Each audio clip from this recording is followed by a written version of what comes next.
উদ্যানের গাছের গোড়ায় বসে গেছে সব জোড়ায় জোড়ায় বাকবাকুম পায়রা।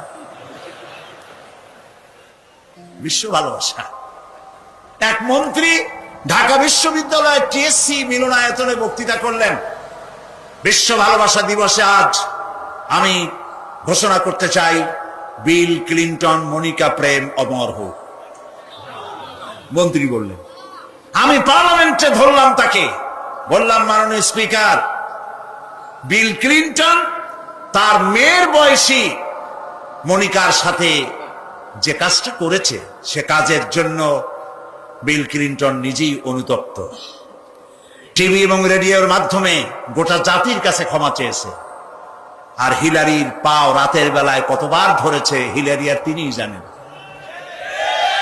যে অপরাধের জন্য তিনি নিজে অনুতপ্ত, সেই অপরাধের বিষয়টা নিয়ে একটা মন্ত্রী কতটা চারিত্রিক দিক থেকে হীনমন্য হলে ছাত্রছাত্রীর সামনে বলতে পারে বিল ক্লিন্টন মনিকা প্রেম অমর হোক। বললাম, মাননীয় স্পিকার, একদিকে নাচুনে বুড়ি, আরো যদি পায় ঢোলের বাড়ি, তাহলে অবস্থাটা কোথায় গিয়ে দাঁড়ায়? আমার দেশে, মুসলমানদের দেশে বিশ্ব ভালোবাসা দিবসের কোনো প্রয়োজন নাই। বিশ্ব নারী দিবস পালন করা, বিশ্ব কন্যা দিবস পালন করা ওদের দরকার, যার দেশের নারীর কোনো মর্যাদা নাই, যেখানে কন্যার কোনো মর্যাদা নাই, যেখানে মাতৃত্বের পিতৃত্বের মর্যাদা নাই, সেখানে প্রয়োজন। আমার দেশে প্রয়োজন নাই। দিবস পালন করতে করতে এখন কিসব দিবস পালন করতেছে। কালকের পত্রিকায় দেখলাম বিশ্ব পায়খানা দিবস। আমি জানি না আপনারা বিশ্বাস করবেন কিনা, আমার নিজের চোখ দিয়ে দেখছি। পত্রিকাটার নাম আমি নিলাম না, এটা জঘন্য পত্রিকা, এখন বুঝে নিতে পারেন। বিশ্ব পায়খানা দিবস, নওজুবিল্লাহ, মানে তালাশ করে পায় না, করবে কি? এরপরে দেখলাম ঢাকায় দেওয়ালে লেখা বিশ্ব চিন্তা দিবস। তো বিশ্ব চিন্তা দিবসের এটার থিমটা কি, করবেটা কি? তো যারা আয়োজক তারা বললো যে আমরা ওই বিশ্ব চিন্তা দিবসে রাস্তার মোড়ে মোড়ে বসে চিন্তা করব যে আদৌ কোনো ব্যাপারে আমরা চিন্তা করতেছি কিনা। নাউজুবিল্লাহ। পাগল কি গাছে ধরে? প্যান্ট পরছে, সে প্যান্ট পরা অবস্থায় সেলাই করছে না কেমনে করছে আল্লাহ জানে। জুতার মধ্যে এত বড় বড় লোহা বটন লাগানো, গলায় এত বড় মোটা সেট, জাহান্নামের আগেই সালাসিলা ওয়া আগলালা ওয়া সাইরা, জাহান্নামের শিকল আগেই পড়ছে গলায়। রাস্তায় মানুষে দেখে আর বাপ বাপ করে পলাইতে থাকে, বলতে থাকে, আল্লাহ এই শয়তানের গজব দাও, এই শয়তানের যে মায় পেটে রাখছে তার কলেরা দাও, ওর বাপের বসন্ত দাও। টান পাওয়ার জন্য পর্দায় থাকা আপনার জন্য জরুরি। মা বোনেরা পর্দায় থাকুন এবং নিজের সৌন্দর্য পরপুরুষকে দেখাবেন না। আপনার সৌন্দর্য আপনার পিতার জন্য নয়, ভাইয়ের জন্য নয়, ছেলের জন্য নয়, কারোর জন্য নয়, শুধুমাত্র একমাত্র কেবলমাত্র স্বামীর জন্য। এই সুন্দরী প্রতিযোগিতার কথা সেদিন বলেছি। বাংলাদেশে বিভিন্ন সাবান কোম্পানির পক্ষ থেকে সুন্দরী প্রতিযোগিতা, ফটোজেনিক কি ফটো সুন্দরী, মিস ফটো সুন্দরী জেনিক না কি একটা কপালের সারা, জি, এগুলি করতেছে, এগুলি তারা করতেছে, বিভিন্ন জেলা শহরে করতেছে। প্রিয় ভাই সব, আমি সেদিন বলেছি, আজকে লক্ষ লক্ষ লোক, সকলকে বলি, মিস বাংলাদেশ অথবা ফটোজেনিক সুন্দরী প্রতিযোগিতা যেখানে হবে সেখানেই বাধা দিবেন। ফটোজেনিক সুন্দরী প্রতিযোগিতা বাংলাদেশের মাটিতে হতে দেওয়া হবে না।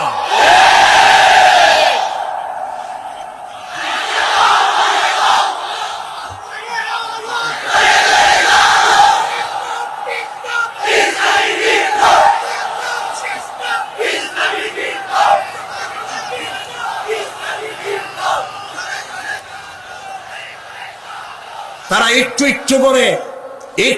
একটু করে আগাচ্ছে, আমরা সহ্য করি, কদ্দূর দেখাচ্ছে। আপনারা যদি কথা না বলেন তাহলে এরপরে মিস বাংলাদেশ শুরু হবে। মিস বাংলাদেশ এখনো করতে পারে নাই, সাহস পায় নাই, এখন ছোট্ট ছোট্ট করে করতেছে, এরপরে মিস বাংলাদেশ করবে। নির্লজ্জ যারা নারীর সুন্দরী প্রতিযোগিতা যারা করে, যারা বিচারক, নারীর সৌন্দর্যের, শরীরের অঙ্গ প্রত্যঙ্গের মাপ নিয়ে সৌন্দর্যের বিচার যারা করে, শয়তানের চাইতেও নিকৃষ্ট তারা। লম্পট, লজ্জা।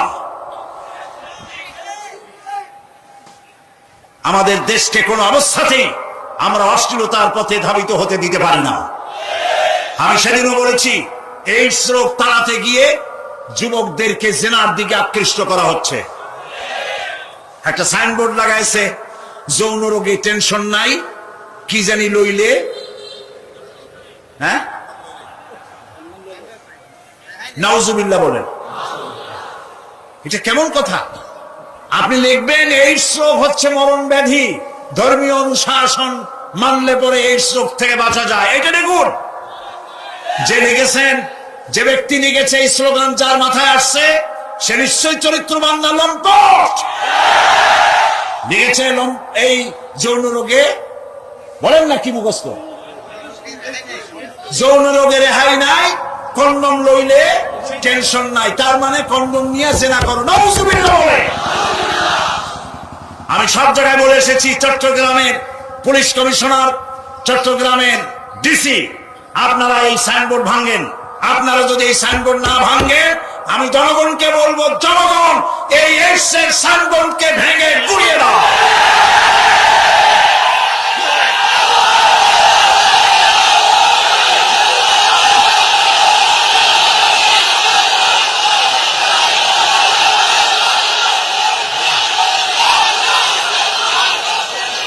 প্রিয় ভাই সব,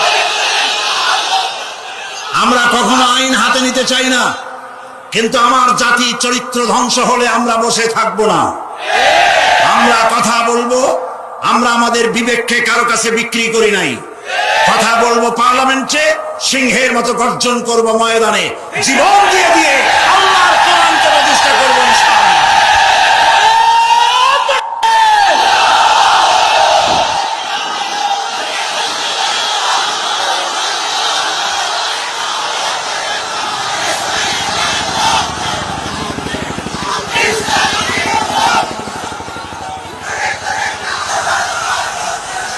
প্রিয় ভাই সব,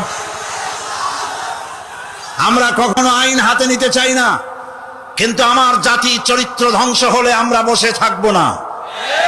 আমরা কথা বলবো, আমরা আমাদের বিবেককে কারো কাছে বিক্রি করি নাই। কথা বলবো পার্লামেন্টে, সিংহের মতো গর্জন করব ময়দানে, জীবন দিয়ে দিয়ে আল্লাহর কোরআনকে প্রতিষ্ঠা করবো ইনশাআল্লাহ।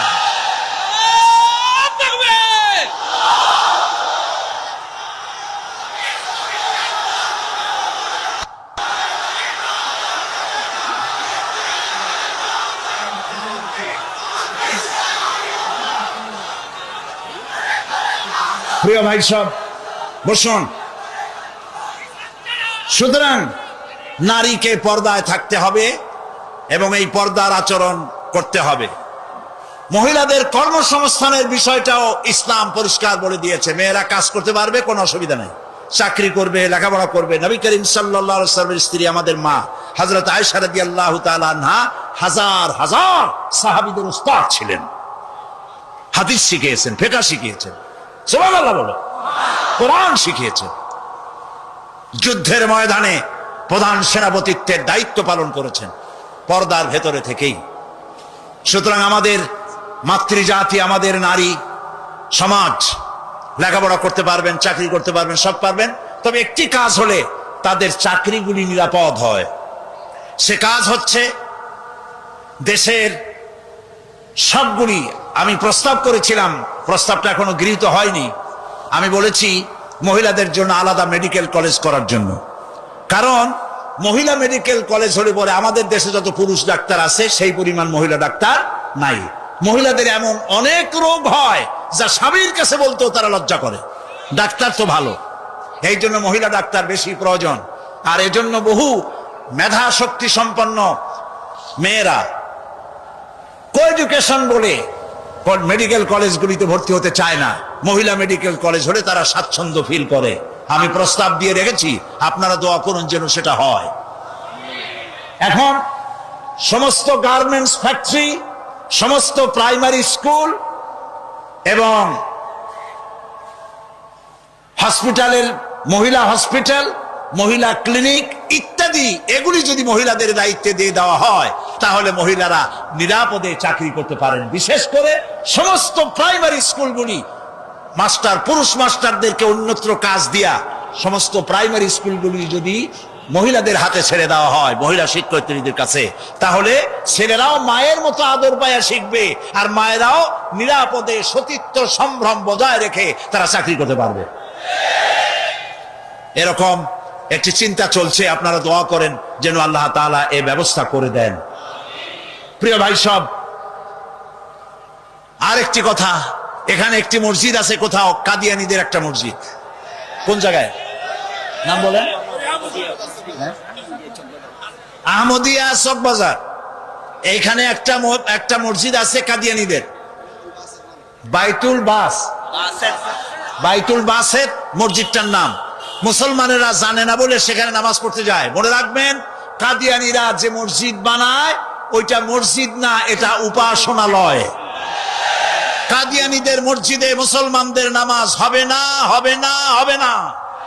কারণ গোলাম মোহাম্মদ কাদিয়ানী কাফের, আর তাকে যারা নবী মানে তারাও কাফের।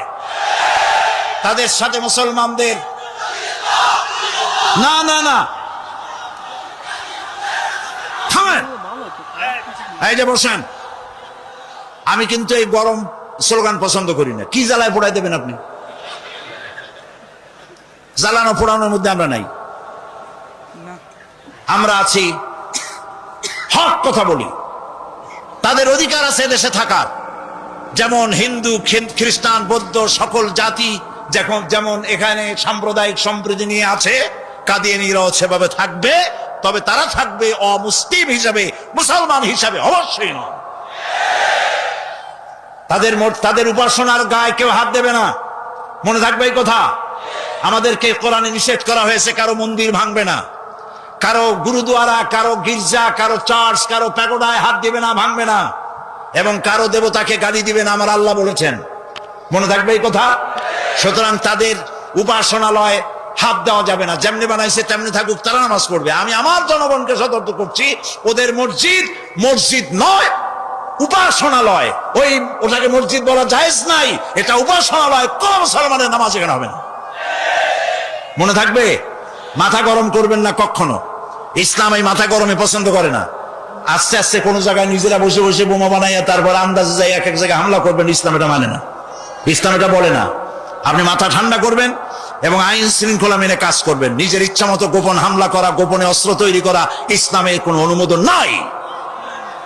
এই জন্য আজকেও বলি, বাংলাদেশে হরকতুল জিহাদ, জামাতুল মুজাহিদিন সাহায্য করেন, আর কি হিজবুত তাওহীদ, হিজবুত তাহরীর, জুমরাতুল মাসাকিন, এই জাতীয় যতগুলি নতুন নতুন সংগঠন হয়েছে, এদেশের মুসলমানদের সাথে কোনো সম্পর্ক নাই। এগুলারে যেখানে পাবেন সেখান থেকে ধরে পুলিশে ধরিয়ে দিবেন। এরা বাংলাদেশের দুশমন, এরা মুসলমানদের দুশমন। আমার দেশের সাম্প্রদায়িক সম্প্রীতি বিনষ্ট করে এবং বোমাবাজি করে এই দেশকে বদনাম করে আমেরিকাকে তারা দাওয়াত করতে চায়, তারা বুশকে দাওয়াত করতে চায়। কাজী হিজবুত তাহরীর, হিজবুত তাওহীদ, হরকতুল জিহাদ, জামাতুল মুজাহিদিন মুসলমানদের সাথে কোনো সম্পর্ক নাই। যেখানে পাও সেখানে ধরো, গরুর দড়ি দিয়া বান্ধিয়া পুলিশে হ্যান্ডওভার করো, মনে থাকবে। আল্লাহ মনে রাখার তৌফিক দিন। প্রিয় ভাই সব, আমাদের এই স্বাধীন সার্বভৌম বাংলাদেশ, আল্লাহ তাআলা যেন দয়া করে এই দেশকে কোরআনের প্রতিষ্ঠার জন্য আল্লাহ যেন হামওয়ার করে দেন, বলেন আমিন। এত মুসলমান কোরআনের কথা শুনতে যে দেশে আসে, সেই দেশে ইসলাম কায়েম হতে দেরি হয়, বড় আফসোস লাগে, কষ্ট হয়। আসুন আমরা সবাই মিলে কোরআনের রাজ কায়েমের আন্দোলনে শরীক হয়ে যাই। আন্দোলন করবেন না, আপনার কোনো দাম নাই। হতে পারেন আপনি বড় মুহাদ্দিস, হতে পারেন আপনি বিশাল চিন্তাবিদ, কিন্তু আন্দোলনের সাথে নাই, আপনার দাম নাই। একটা হাতি, একটা পাগলা হাতি যদি চন্দনপুরা অথবা এদিকে কি পুরো আছে, আরে কোন রকম কথা, এই যে আশেপাশে কত পুরো আছে, একদিক দিয়ে এসে ঢুকলো, একটা হাতি যদি ঢোকে তাহলে বাড়িঘর ভাঙ্গা মিসমার করে দিতে পারে না? কিন্তু হাতি যতই পাগলা হোক, যতই বন্য হোক, যতই শক্তিশালী হোক, একটা রেজিমেন্টের সামনে একটা হাতি কিচ্ছু না। আন্দোলন হচ্ছে রেজিমেন্ট, আন্দোলনে শরীক হও। কোরআন প্রতিষ্ঠা করতে যারা জীবন বাজি রেখে সামনে চলে এসেছে, সেই লাইনে সামিল হয়ে যাও। প্রিয় ভাই সব, আজকে আর আমি কথা বাড়াবো না, কারণ অনেক দূর যেতে হবে। বাংলাদেশের বিভিন্ন জেলা থেকে লোকেরা এসেছেন, আমি 10টার মধ্যেই শেষ করতে চাই। সেই জন্য দালানো ভাইয়ের এবার বসেন, কাঙ্ক্ষিত মোনাজাতের দিকে এগিয়ে যাচ্ছি। দোয়া কবুল হবে ইনশাআল্লাহ, বলি ইনশাআল্লাহ। এত লক্ষ লক্ষ লোকের চোখের পানি এবং তাদের আকুতি আল্লাহ ফেরত দিবেন না ইনশাআল্লাহ, বলি ইনশাআল্লাহ। আজকে কয়জন? আজকে 13 জন ইসলাম কবুল করার জন্য চলে এসেছে। বলো লা ইলাহা ইল্লাল্লাহু মুহাম্মাদুর রাসূলুল্লাহ। আল্লাহ ছাড়া দানের গাছের গোড়ায় বসে গেছে সব জোড়ায় জোড়ায় বাগবাকুম পায়রা। বিশ্ব ভালোবাসা। এক মন্ত্রী ঢাকা বিশ্ববিদ্যালয়ের টিএসসি মিলনায়তনে বক্তৃতা করলেন। বিশ্ব ভালোবাসা দিবসে আজ আমি ঘোষণা করতে চাই, বিল ক্লিনটন মনিকা প্রেম অমর হোক।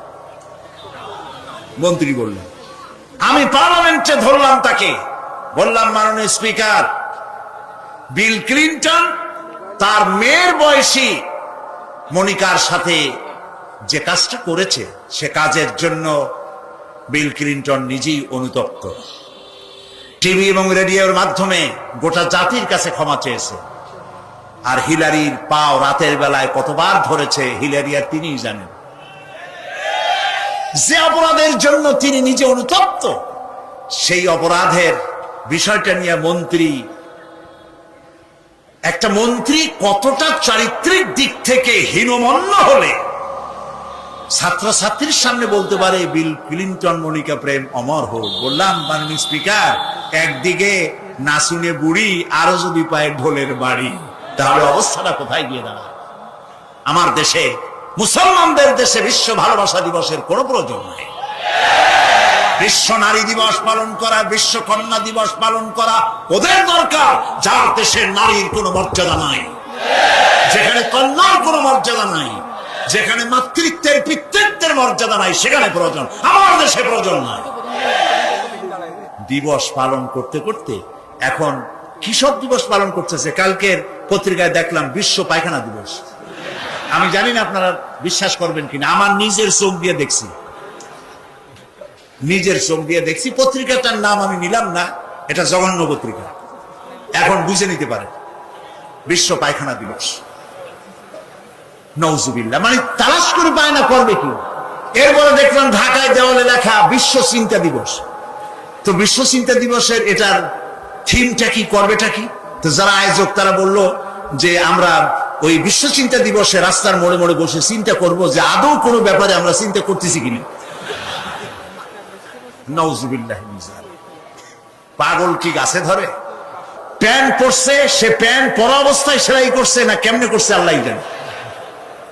জুতার মধ্যে এত বড় বড় লোহা বটন লাগানো, গলায় এত বড় মোটা সেন, জাহান্নামের আগেই সালাসিলা ওয়া আগলালাম ওয়া সাইরা, জাহান্নামের শিকল আগেই পড়ছে গলায়। রাস্তায় মানুষে দেখে আর বাপ বাপ করে পলাইতে থাকে, বলতে থাকে আল্লাহ এই শয়তানের গজব দাও, এই শয়তানের যে মায় পেটে রাখছে তার কলেরা দাও, আর বাপের বসন্ত দাও। পাওয়ার জন্য পর্দায় থাকা আপনার জন্য জরুরি। মা বোনেরা পর্দায় থাকুন এবং নিজের সৌন্দর্য পরপুরুষকে দেখাবেন না। আপনার সৌন্দর্য আপনার পিতার জন্য নয়, ভাইয়ের জন্য নয়, ছেলের জন্য নয়, কারোর জন্য নয়, শুধুমাত্র একমাত্র কেবলমাত্র স্বামীর জন্য। এই সুন্দরী প্রতিযোগিতার কথা সেদিন বলেছি। বাংলাদেশে বিভিন্ন সাবান কোম্পানির পক্ষ থেকে সুন্দরী প্রতিযোগিতা, ফটোজেনিক কি ফটো সুন্দরী, মিস ফটো সুন্দরী জেনিক না কি একটা কভালের সারা, জি এগুলি করতেছে, তারা করতেছে, বিভিন্ন জেলা শহরে করতেছে। প্রিয় ভাই সব, আমি সেদিন বলেছি, আজকে লক্ষ লক্ষ লোক, সকলকে বলি, মিস বাংলাদেশ অথবা ফটোজেনিক সুন্দরী প্রতিযোগিতা যেখানে হবে সেখানেই বাধা দিবেন। ফটোজেনিক সুন্দরী প্রতিযোগিতা বাংলাদেশের মাটিতে হতে দেওয়া হবে না।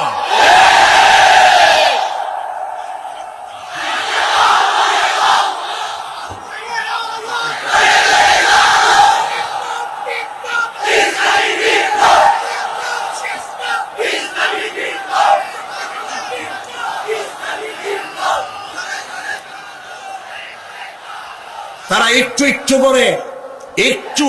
করে আগাচ্ছে, আমরা সহ্য করি কদ্দূর দেখাচ্ছে। আপনারা যদি কথা না বলেন তাহলে এরপরে মিস বাংলাদেশ শুরু হবে। মিস বাংলাদেশ এখনো করতে পারে নাই, সাহস পায় নাই, এখন ছোট্ট করে করতেছে, এরপরে মিস বাংলাদেশ করবে।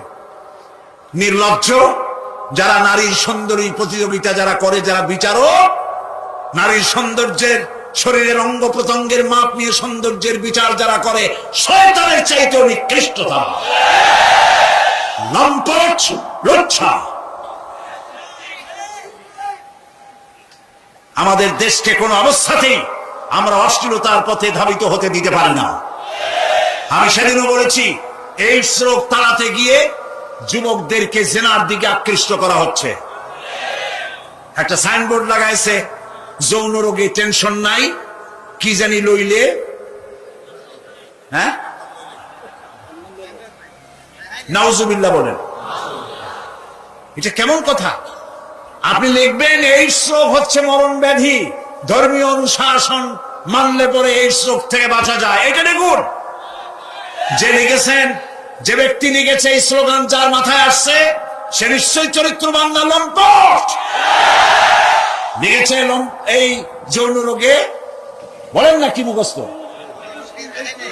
যৌন রোগে রেহাই নাই, কন্ডম লইলে টেনশন নাই, তার মানে কন্ডম নিয়ে জেনা করো। নাউজুবিল্লাহ বলে। আমি সব জায়গায় বলে এসেছি, চট্টগ্রামের পুলিশ কমিশনার, চট্টগ্রামের ডিসি, আপনারা এই সাইনবোর্ড ভাঙেন।